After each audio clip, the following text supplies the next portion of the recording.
Guys কেমন আছো সবাই? আশা করি সবাই ভালো আছো। গাইস অনেকদিন পর মাঠে আসলাম আর একটা নতুন ব্লগ নিয়ে।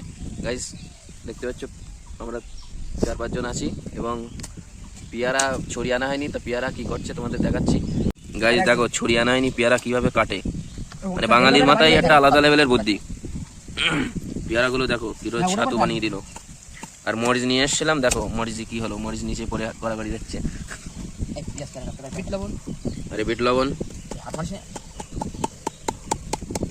আর ওই আগে এই বুদ্ধি করলি হতো।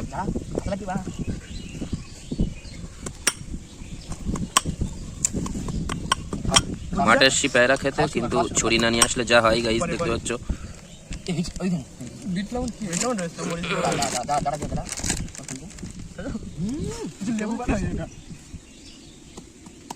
ছাতু বানাই গে প্রথমেই ওইরকম করে এরকম করে কাটলি হয়ে যেত।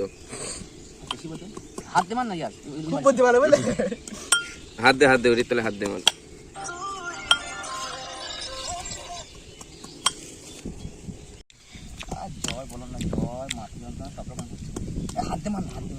এইভাবে কাটা হচ্ছে দেখো পেয়ারা।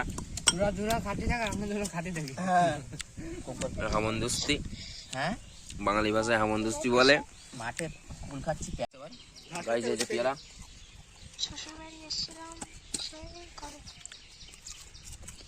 সেই স্বাদ গাইস, সেই স্বাদ।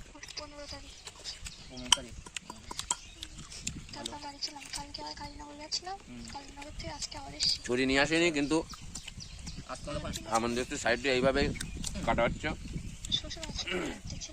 এখন ওগুলো রাখ, এখন খেলে এই ওগুলো রাখ, ওগুলো খা।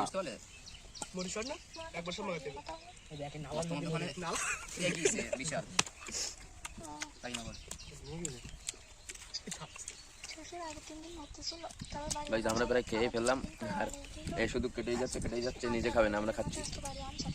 মানে হবে না, হবে না।